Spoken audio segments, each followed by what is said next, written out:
It's in the name. I've felt empowered to go above and beyond where I thought my limits were. The thing that I noticed the most from both trainings was the immediate sense of community.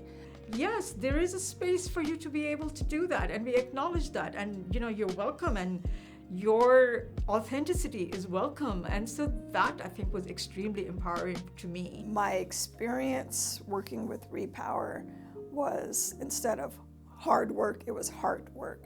I never really thought of myself as an organizer necessarily, but listening to what everybody else is doing, I'm like, oh, this is like my everyday life. Okay, that's what organizing is. It's networking and bringing people together. Through the organizing work in Washington State, I've learned a very rigid, a very calculated, very transactional way of organizing, which is do for me and I will do for you, and it seems very extractive at times. However, through Repower, the way that they have encouraged me to connect with communities I'm trying to inspire and empower and help prop up is to be a bit more relational and a bit more community focused and community first. I tell people all the time that being part of NAACP is easy if you're in Detroit, if you're in Chicago, if you're in Atlanta, because you have strength by numbers. When you come back to Spokane, Washington, where racism is popping off every single day, it is hard, hard work. And being able to find people in the community that will work with you and help you, that's how you drive community, that's how you drive it, enforce it. That racism has no bearing in Spokane, Washington. A deeper reality, I think, to getting organized. There's, just small steps, and it's good to hear, and it's good to kind of be, walk through a tutorial that not all of us are given, right? And although it may be simple for some, it's, not a given for others. And I think that accessibility, which I also argue for when it came down to, what we do with Justice Not Jail, is like, how do we bring that accessibility to people who don't normally have access? We know people are formerly incarcerated. We know that they're not going to be treated well, across the board. And so how do we, one, give them the tools to advocate for themselves, and also, us advocate for them as well, and then also, just make sure we create space for them to exist as they are and grow as they are into whoever they want to be. Yes, policy and politics play a really vital, important role in the strategy and tactics that we bring to the table.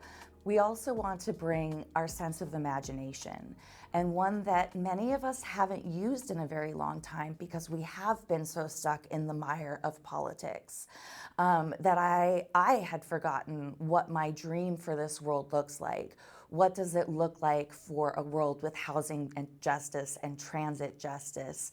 What does it look like for a world where there's equity and we are really embodying racial justice? I think that, historically, Spokane has been made to think that we are slow and behind.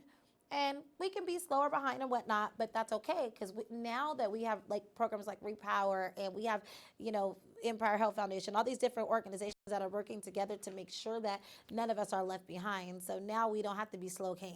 And one of the conversations that we had then was talking about we don't always need to hire people outside of Spokane to do the work that we need to do here, and the power of training people in Spokane to do this work. And so we do have campaign managers and people that can consult on stuff. And so it's not always an outside hire. We can hire somebody in the community. So I think a point of joy and hopefulness of the future of Spokane.